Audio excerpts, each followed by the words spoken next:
A vampire king is trapped by an incurable curse, forced to find a wife in just 24 hours, or he will lose both his power and his crown.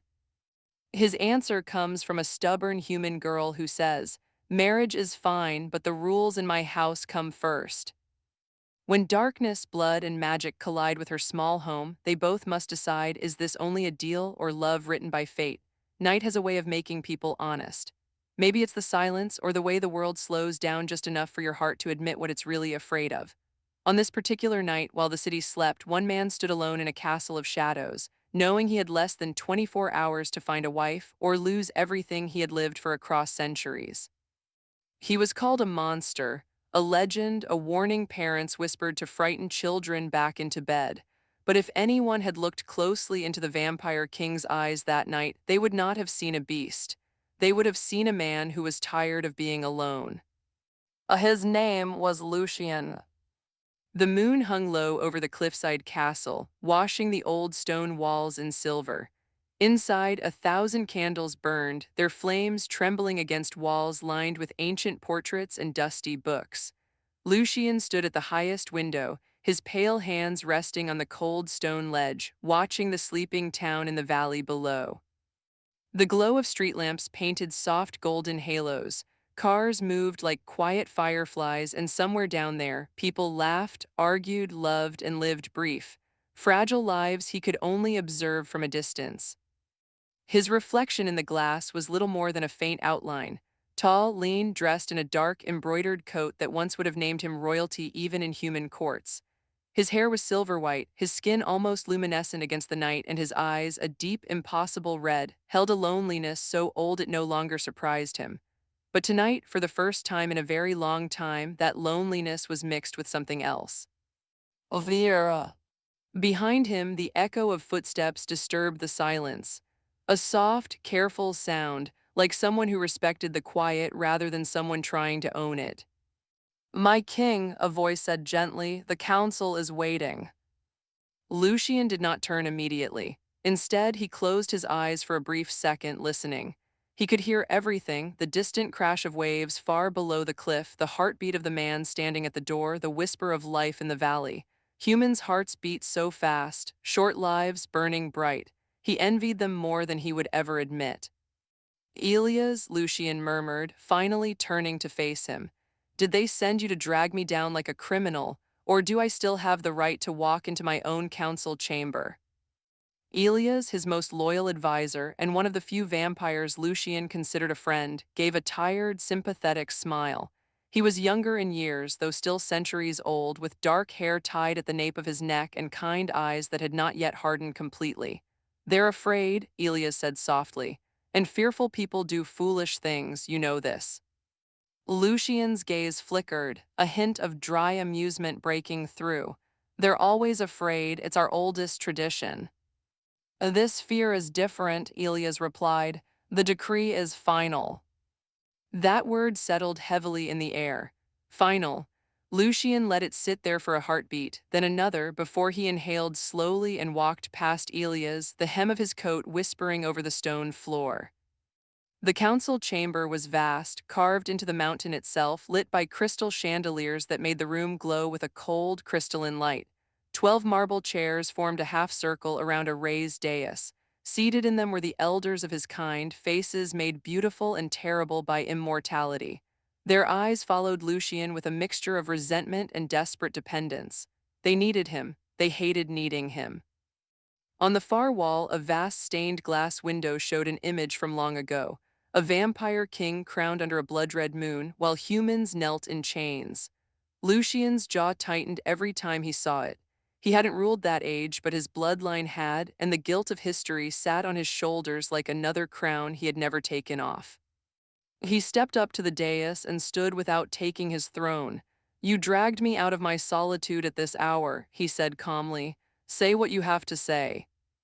An elder with silver braids and eyes like frozen winter spoke first. Her name was Seraphine. "Our numbers are fading," she said. "Our domain grows smaller. Humans multiply, we hide, we cannot go on like this." "We have agreed to peace," Lucian replied evenly. "They live, we live, that is the balance." Balance, another elder snorted. You call this balance? We depend on you alone to keep the old magic alive. Your bloodline holds the crown of night. Without it, without you, we vanish. You have ruled for centuries, yet you refuse to do the one thing that would secure our survival. Lucian's eyes darkened. He had known this moment was coming, but knowing didn't soften the blow. You want an heir, he said. Seraphine's fingers curled around the arm of her chair. We need an heir, and to have an heir, you must have a queen. The words scraped against Lucian's nerves. He moved slowly, deliberately, letting the silence grow heavy before he spoke. You expect me to drag some terrified girl into these shadows and call it salvation? Not some terrified girl, another elder snapped, eyes flashing. A wife, chosen by our laws, bound by blood, united under the crown of night. We have delayed this for decades because you asked it of us. You said you would consider, you never did. Lucian's expression did not change, but deep inside something twisted. The truth was he hadn't just delayed. He had refused, quietly, without saying the word. Marriage for him would never be romance or soft human stories of first kisses and shared mornings. For him, it would be a contract, a life chained to his darkness, to a castle no one could leave without feeling the weight of every shadow. I will not force someone into this life, he said, each word deliberate. I have seen what that does. I will not repeat the mistakes of our past. You will not have a choice. Seraphine's voice softened, which somehow made it worse. The old magic is failing. The crown of night grows dim. You feel it, don't you? Lucian hesitated, just a fraction of a heartbeat. But in that moment, they all saw it, the truth he had kept to himself. Oh, yes, he felt it. The power that had once flowed through him like a river had become a slow, uncertain stream. The night did not answer him as quickly as before. Old wards needed more effort to maintain. He had blamed it on time, on weariness. He had avoided naming it. Seraphine continued. The spell that sustains our kind demands continuation of the royal line. You have not fulfilled your part. The magic has given its last warning. Elias stepped forward, breaking the rigid circle of authority. What warning? He asked quietly. An elder lifted a scroll, the parchment old, edges burnt by some forgotten ritual. We read the prophecy again, he said, voice echoing off the stone. It has changed. He unrolled it, and a faint red glow pulsed from the ancient symbols. As he read, the words seemed to linger in the air like mist. Or when the crown of night grows thin as fading breath, and the bloodline stands on the edge of death, the king shall bind his fate to one heart's choice, or silence shall fall upon every vampire voice. Within a turning of the moon's cold face, he must take a bride or vanish from this place. Lucian's heart, slower than a human's, steadier, older, seemed to miss a beat. A turning of the moon, he repeated. How long's? Seraphine swallowed. For the first time, Lucian saw genuine fear in her eyes. From the moment the prophecy changed, a single night cycle, 24 hours, the count has already begun. A low murmur ran through the chamber, like wind through dead leaves. Some looked accusingly at Lucian, others with a strange, hungry hope, as if this crisis might finally force him to be the king they imagined, or the monster they preferred. Lucian stared at the glowing symbols, feeling the magic in them press against his senses. It was true. He could feel it now, like a quiet ticking in the back of his mind, cold and steady. So, he said softly, almost to himself, if I do not find a wife in 24 hours, I die. Not just you, an elder replied grimly. The crown's power dies with you, our protection vanishes. We become ash, scattered on the wind, our kind ends. Lucian lifted his gaze, slowly sweeping it over the circle of faces. Elders who had judged him for centuries. Vampires who feared the dark without him, yet resented him for holding it at bay. They looked at him now with something raw and burying need. You would force me, he said quietly, to choose a stranger in desperation, bind her life to a curse she doesn't understand, only to save ourselves. Elia's voice broke through the heavy air. Lucian, perhaps there is another way, another reading of the prophecy, another. There is no time, Seraphine cut in. The spell's clock is already turning, you must choose. Tonight the city below sleeps under our unseen protection. Tomorrow, at this hour, they may wake to a world where we never existed at all. If you refuse, you are not only choosing your own end, you are choosing ours. Lucian thought of the humans in the valley, their laughter, their little lights, their fragile lives. They didn't know vampires still existed. They didn't know there was a king on the cliff constantly holding back older, hungrier things that had once fed on both human and vampire alike. They didn't know their nightmares had a name. If he vanished, maybe they would be safer from his kind, but more exposed to the darkness he had quietly fought for centuries. This is not justice, Lucian said, his voice low but steady. This is punishment disguised as duty. Call it what you want, an elder replied coldly. You have 24 hours, my king, find a wife, bind the magic, or watch everything you've protected for centuries turn to dust. Lucian stood there, every muscle perfectly still, as if the entire castle were holding its breath with him. 24 hours, to find someone he could stand beside, to ask for trust he did not deserve, to offer a life under moonlight instead of sun. He should have felt rage, instead he felt tired, and under the tiredness a quiet, stubborn spark of something like defiance. I will not hunt, he said finally. I will not steal lives from their rightful path. Elias looked at him sharply. Then what will you do?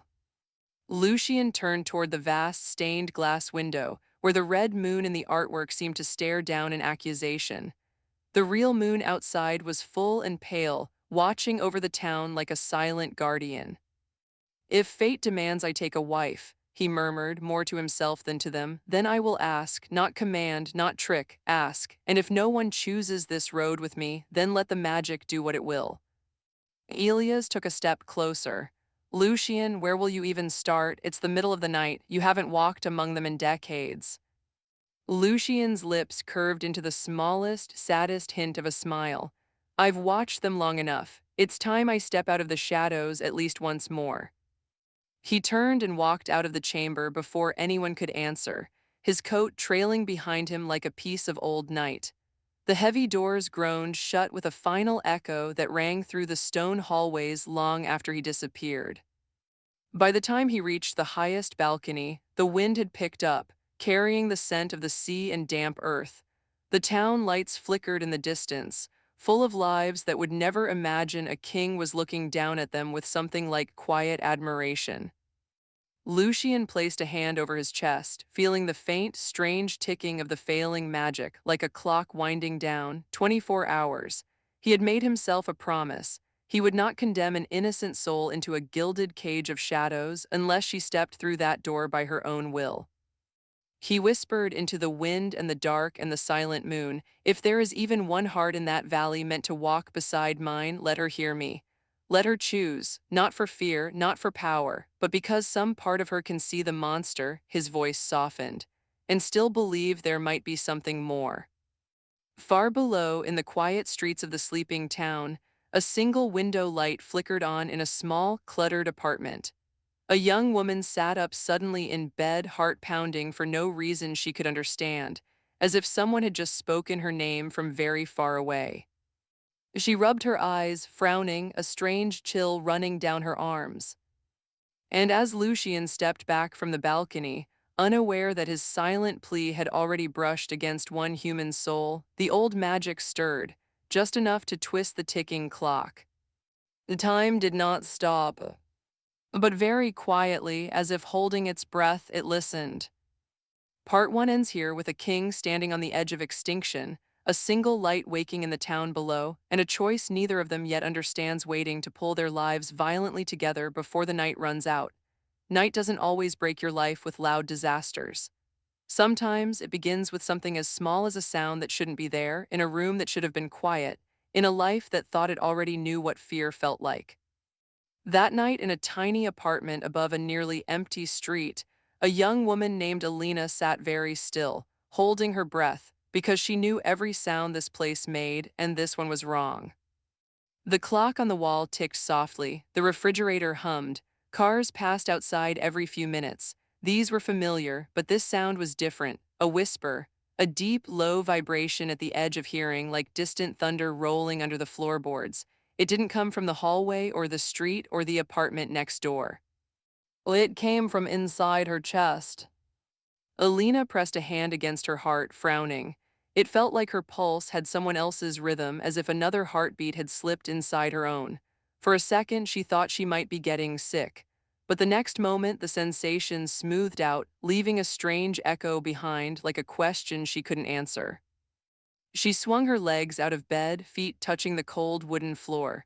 Her room was a collage of ordinary life, mismatched books stacked on the nightstand, a half-finished painting leaning against the wall, a chipped mug with paintbrushes in it. The soft, yellow light from the bedside lamp wrapped everything in warmth, making the shadows look less threatening than they really were.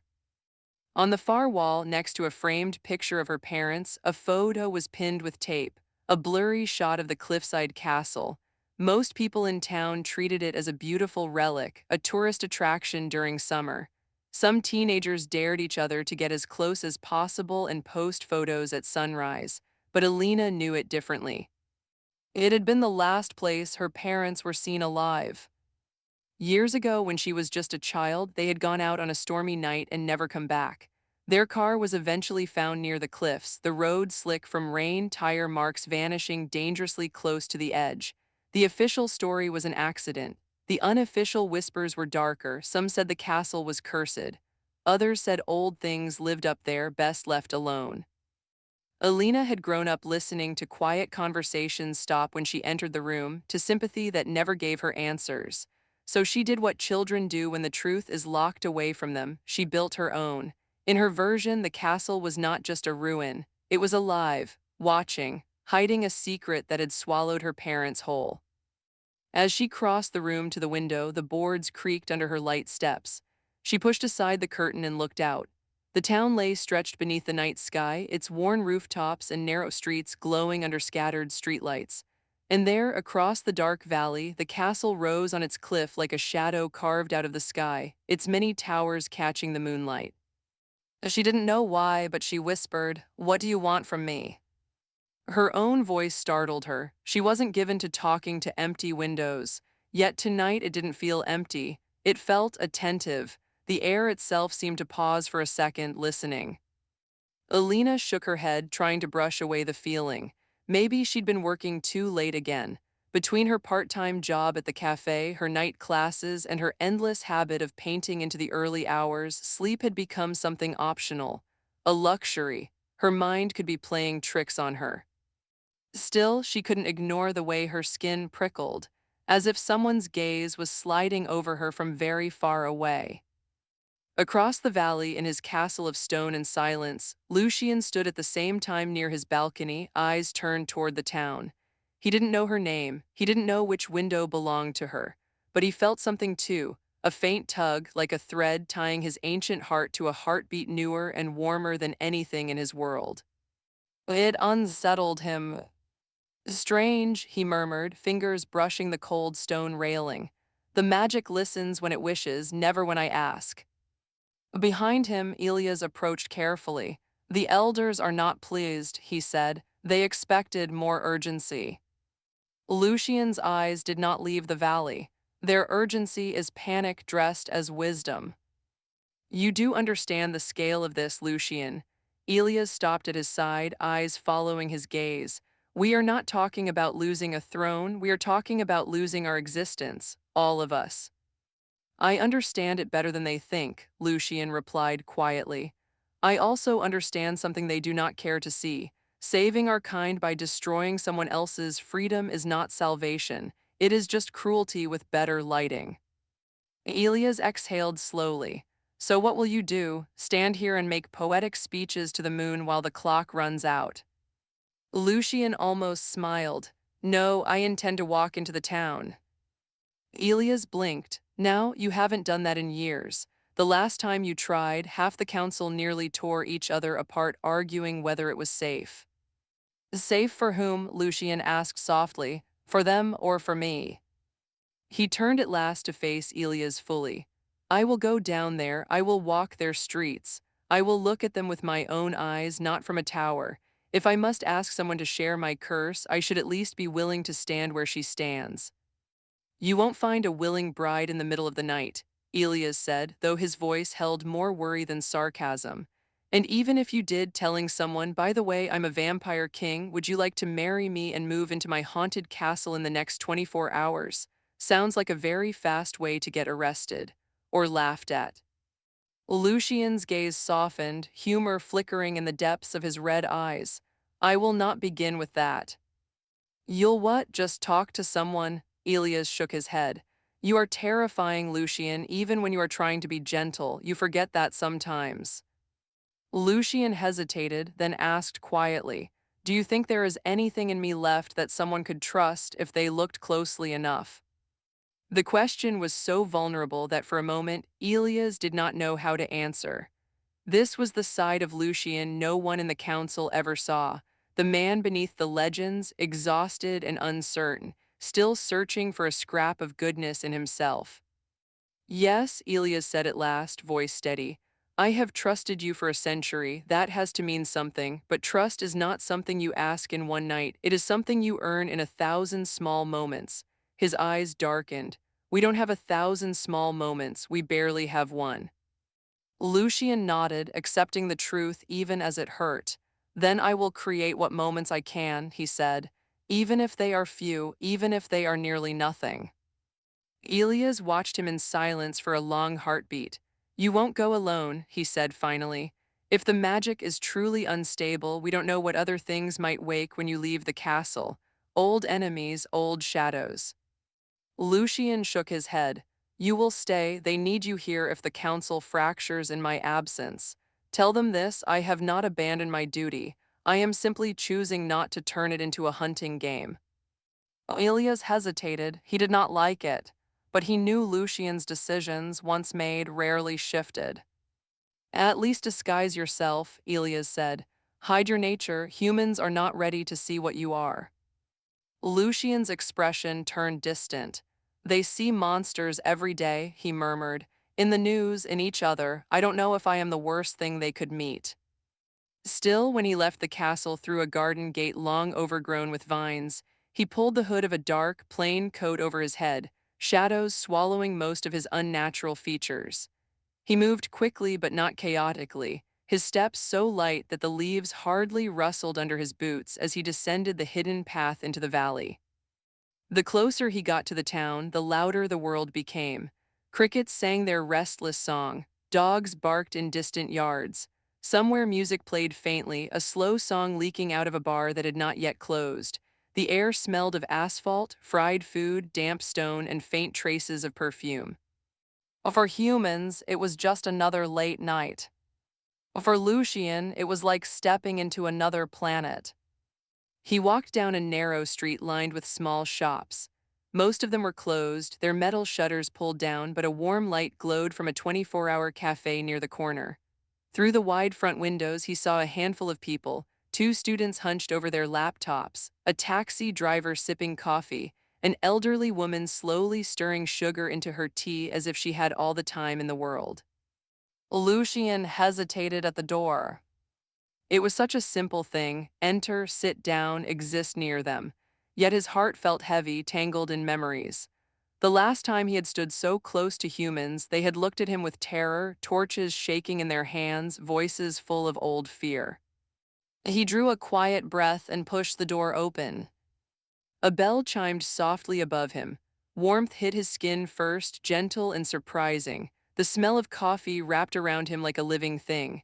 Inside, the world felt smaller, safer. A radio played a quiet song. The counter was cluttered with cookies under glass domes and handwritten signs offering late-night discounts. And behind the counter, tying her hair up into a messy bun, stood Elena. She looked up automatically at the sound of the bell, offering the tired, polite half-smile she gave every late-night customer. But for a second, when her eyes met his, something in her expression changed. Her smile faded, not in fear, but in startled focus, as if she'd been expecting not him but something. Lucian, who had faced armies and ancient beasts, found himself unsure what to do with his hands. He stepped forward, the hood still casting his face in shadow. Good evening, he said quietly, his voice low and smooth, with an old-world cadence that didn't quite match the music on the radio. Elena's fingers tightened around the edge of the counter. Her heart jumped again in that strange double beat, echoing the one from her bedroom. She took him in, the height, the stillness, the way the light slid over his pale skin like it was reluctant to leave. He looked out of place, as if someone had cut him from an older painting and pasted him into her little cafe. Hey, she said, keeping her voice casual. We're, still open. What can I get you? I'm not sure, he admitted, glancing briefly at the menu written in colorful chalk behind her. It has been a very long time since I've ordered anything. The way he said it made her brows knit. She told herself he was just being dramatic. People like to sound poetic at 3 in the morning, but something about his tone felt literal, not joking. First time here, she asked, reaching for a mug more to keep her hands busy than because she thought he'd actually drink anything. We do coffee, tea, moral support, questionable life advice. Pick one. The corner of his mouth lifted, the smallest hint of a real smile. Moral support sounds ambitious for a place with such small tables. Hey, don't underestimate the power of caffeine and a stranger's perspective, she said, a little warmth sneaking into her voice despite herself. You look like someone who's either had a very long day or a very long century. Coffee might help with at least one of those. He almost laughed. The sound didn't quite make it out, but his eyes softened. A long century then, he murmured. Surprise me. She blinked. He was odd, but not in the way that set off her alarms, more in the way that pulled at her curiosity. There was something gentle in his gaze, even under the shadows of his hood. Tired, yes, but gentle. Okay, mystery man, she said, turning to the machine. One surprise coffee coming right up. No charge if life has completely fallen apart. House rule. Behind her, the steam hissed, the machine rattled. The simple rhythm of work steadied her. Still, she couldn't shake the feeling that the air between them was thicker than normal, heavy, charged. Lucian watched her move with quiet fascination. Humans were so fragile. He could hear the thin rush of blood under her skin, see the faint tremor in her fingers from exhaustion. Yet there was a steadiness in the way she stood, like someone who had been knocked down enough times to learn the art of getting back up without making a speech about it.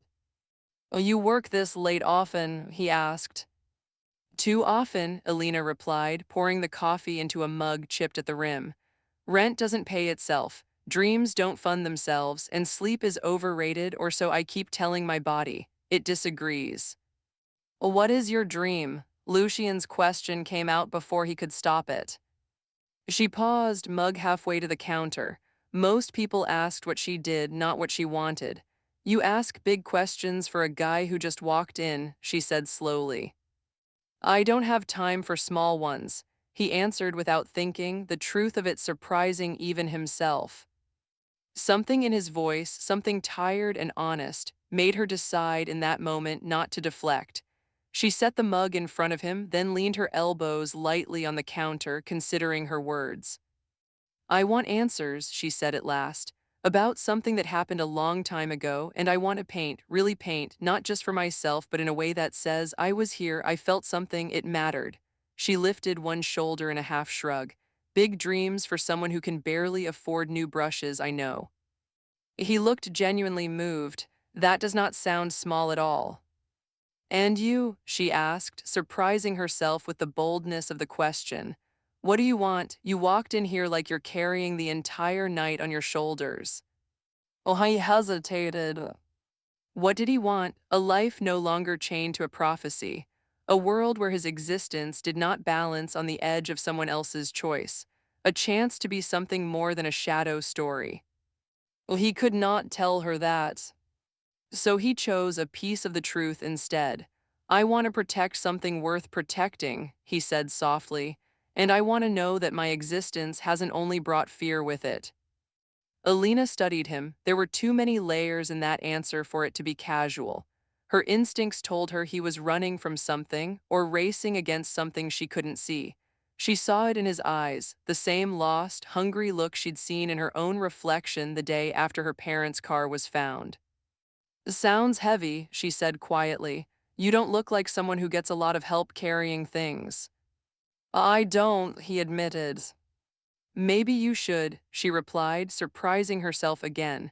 Life's a little less impossible when someone else is balancing the other side of the scale, just saying. He looked at her then with an intensity that made her pulse jump again. If she'd known he was a king who had stood alone for centuries, her words might have sounded arrogant.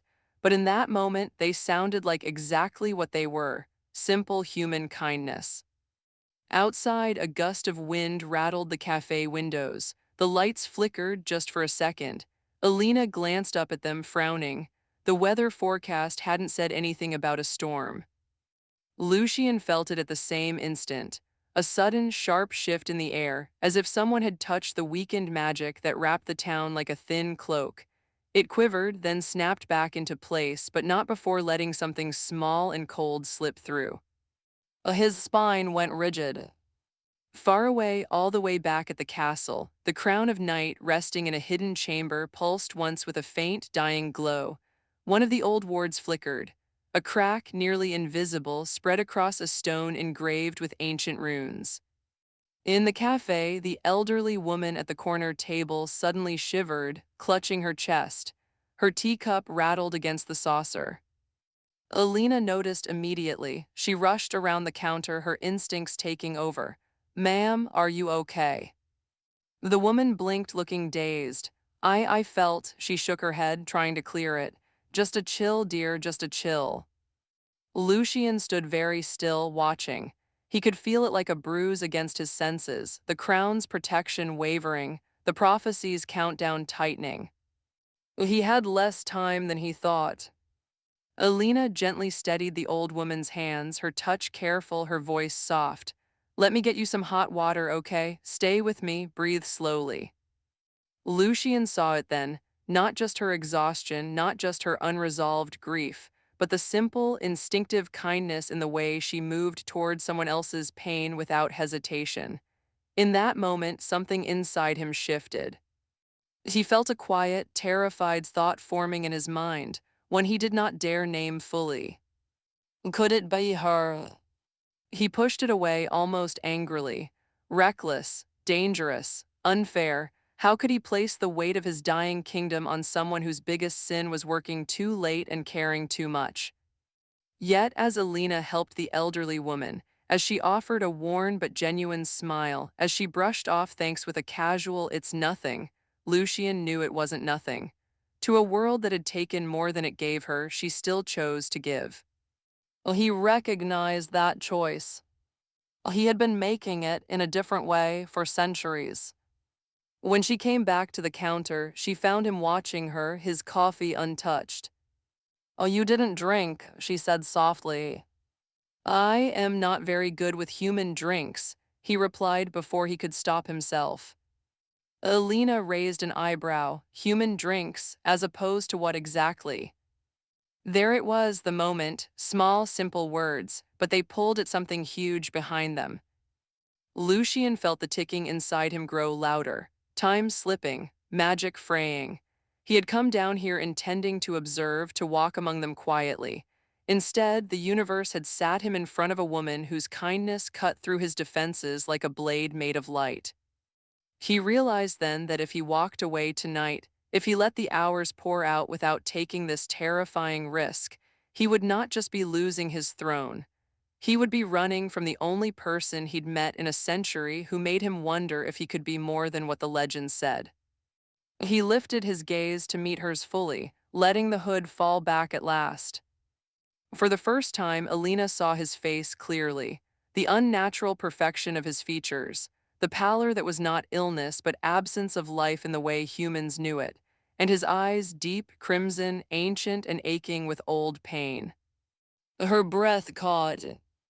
Every legend she'd grown up hearing about the castle, every whisper about things that moved in the dark, every unanswered question about her parents, they all roared up at once, colliding with the reality in front of her. Her voice shook just slightly. "What are you?"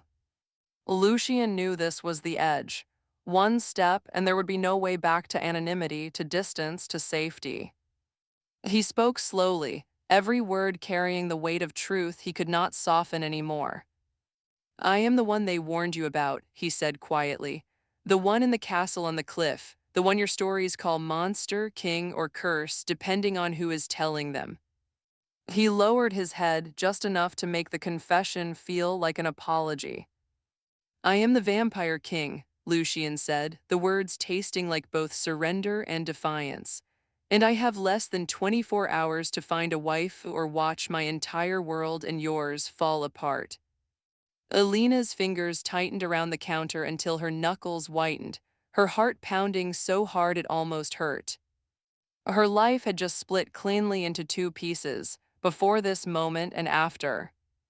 And as the cafe lights flickered again, the town outside still peacefully unaware, Elena stared at the man in front of her and realized with a sudden, terrifying clarity that whatever answer she gave next would not only decide his fate, it might decide her own. Part 2 ends here, with the truth finally spoken across a cafe counter, a human heart racing against an ancient prophecy, and a single, impossible question hanging in the air between a king of shadows and the one woman who might change everything. Some nights split your life clean in half. One version of you walks in, tired and half asleep. Another walks out, wide awake and unable to pretend the world is simple anymore. Elena stood frozen behind the cafe counter, staring at the man who had just said the words no sane mind could accept. "I am the Vampire King." For a heartbeat, the world went strangely quiet. The song on the radio blurred into background noise. The hum of the refrigerator, the soft clink of the old woman's spoon against porcelain, even the ticking clock, all of it faded under the sheer weight of those words pressing against her chest. Her first instinct was denial. "No," she whispered, almost to herself. "No, that's not funny." Lucian didn't move. He didn't flinch or rush to convince her. He simply watched her, eyes calm and sorrowful, like someone who had lived through this exact moment more times than he could count, always with the same outcome: fear, panic, hate. "I am not joking," he said quietly. Elena's skin prickled. Her rational mind scrambled for explanations. A prank, a performance, some intense role player with very committed makeup. But then she remembered the way her heart had stumbled earlier that night, the strange echo in her chest, the whispers in this town about the castle, about her parents, about voices in the dark. She swallowed, forcing air back into her lungs. "If this is some kind of game, it's cruel," she said, her voice shaking but steady enough to form clear words. "People like me, we've heard stories about that place our whole lives. My parents died on the road to that castle, so if you think—" His expression changed at once, sharp concern cutting through his composure. "Your parents died near the cliffs." The pain in that question didn't sound fake. It sounded too raw, too immediate, like an old wound being touched without warning. "Yes," she said slowly. "Years ago, everyone in town decided it was an accident, wet road, bad luck, end of story." "But you don't believe that," Lucian said softly. Her eyes flashed. "Belief doesn't bring anyone back, but doubt doesn't go away just because people tell you to move on." For the first time since he'd entered, Lucian glanced away, jaw tight. Deep in his chest, something ugly twisted. He remembered that night, the storm, the scent of burning rubber and fear on the wind. The council had panicked when they realized humans were too close to the old path. He had given strict orders: no harm, no fear, no interference. Oh, he had been too late. "Elena," he said carefully, tasting her name for the first time, "I did not know their names, but I know the night you are speaking of, and I swear to you on whatever honor I have left, I did not take them from you, but my world and my people might have had something to do with what happened." Her fingers curled slowly, nails pressing into her palms. The truth, closer than it had ever been, suddenly felt heavier than the silence that had followed her all these years. "How do you know my name?" she asked, her voice a low, wary whisper. He held her gaze. "Because when I walked in, I heard the elderly woman at the table call you by it. Nothing more mysterious than that." Elena let out a shaky breath. It was ridiculous that this small, ordinary answer comforted her, but it did just a little. She needed something solid to stand on, even for a second. She looked at his eyes, at the way the lamplight caught the unnatural red in them. No contact lenses glowed like that, not from inside. No human eyes held that much weight.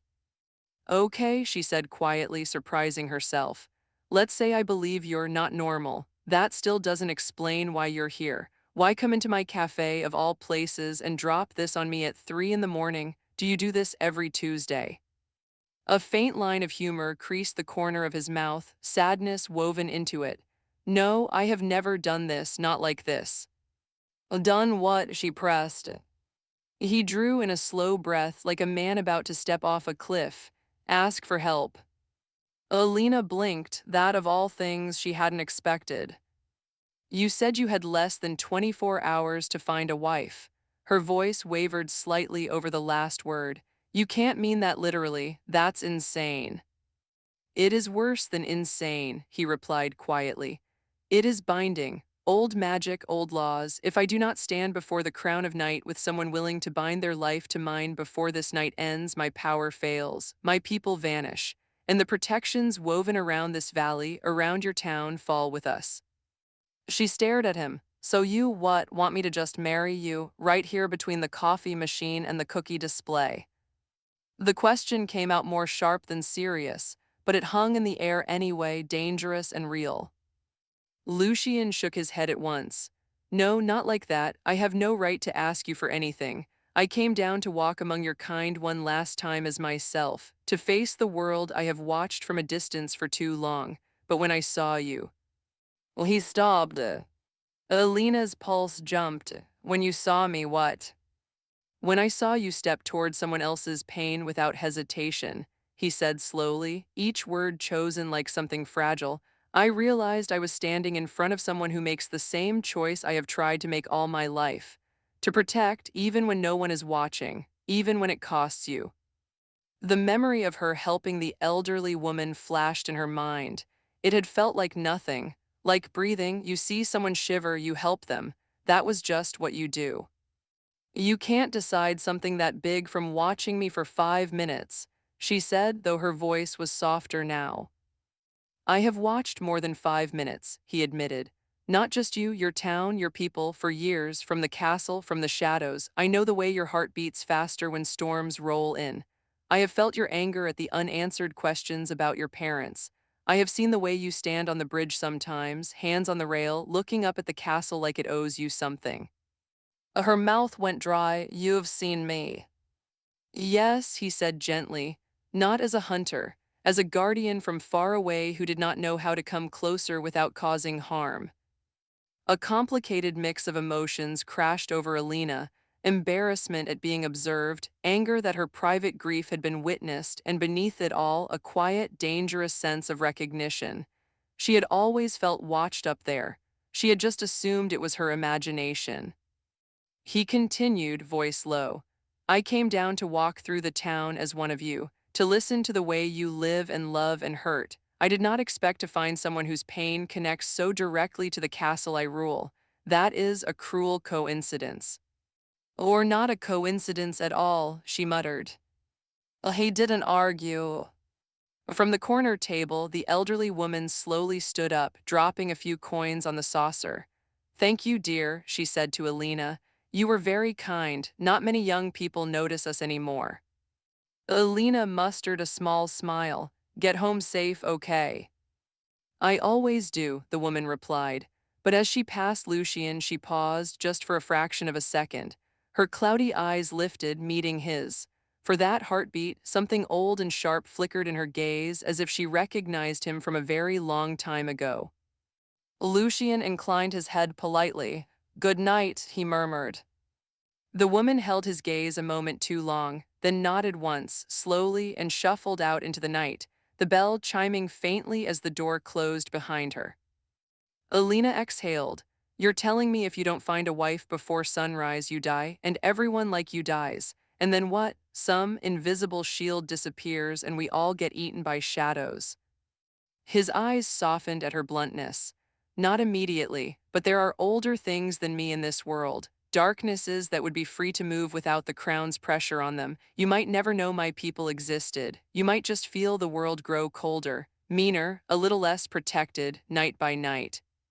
She leaned back against the counter, feeling suddenly very small in a story far too big. Her whole life she had been searching for one answer: what happened that night at the cliffs? Now she was being told that answer was wrapped inside an even bigger question. What kind of person did she want to be when the world asked too much of her? I don't understand one thing, she said, voice quiet but firm. If you're this powerful king, why didn't you just take someone, force them? There are far worse people in the world. Why not choose one of them and drag them into your castle and call it done? Pain flickered across his face, brief and unguarded. Because I remember what it was like to be trapped in a life I did not choose, he said. Before I was king, I was property to those who fed on fear and blood with no restraint. I swore that if I ever ruled, I would not become what destroyed me. Elena's breath hitched. She hadn't expected that answer. It slipped under her defenses, quiet and heavy. She had seen men with power in her life, bosses, landlords, people who could break others with a signature or a raised voice. Very few of them used their power gently. You said you came to ask for help, she remembered. What exactly are you asking from me? He held her gaze, no shadows now, no softening. I am asking, he said, for one night under your roof. She blinked. Of all the things he could have said, that was not on her list. Oh, what? Your terms, he continued. Your rules, your safety, I will answer your questions. I will not compel you, touch you, or enter your home without your permission. But if I stay where the old magic binds me in the castle, the prophecy is stronger. The crown is watching, the options narrow. Out here on your ground for a few hours, I might be able to face this choice as a man, not only as a king. Elena frowned, trying to follow. You think stepping off your territory somehow gives you more freedom. I think, Lucian said carefully, that the place you call home is the one place you truly see the world clearly. And you strike me as someone who sees things clearly, even when the truth hurts. She let out a hollow laugh. That's one way to describe lifelong insomnia and a brain that won't shut up. He tilted his head, some quiet admiration in his eyes. I call it courage. The word hit her harder than she expected. People had called her strong when her parents died, but it had always sounded like an expectation, not a compliment. Hearing courage from him felt different. It felt like he had seen the cracks and still chosen the word. You're asking to come to my apartment, she repeated slowly. A vampire king, into my very small, very messy, rent-controlled apartment. To what? Talk, while some countdown clock ticks in the background. Yes, he said simply. To talk, to give you what I never gave anyone affected by my world, the full truth with the freedom to walk away afterward. What if I say no? She asked. His answer came immediately, without the slightest hesitation. Then I will leave this cafe and you will never see me again. I will return to the castle. And when the last hours pass, whatever comes, my end, my people's, the darkness, I will face it alone. That is my burden, not yours. There was no manipulation in his voice, no pressure, just acceptance. It made her more uncomfortable than any threat could have. Elena looked at him for a long moment, chewing on her bottom lip. You really are terrible at convincing people, she muttered. He almost smiled. I have not had much practice.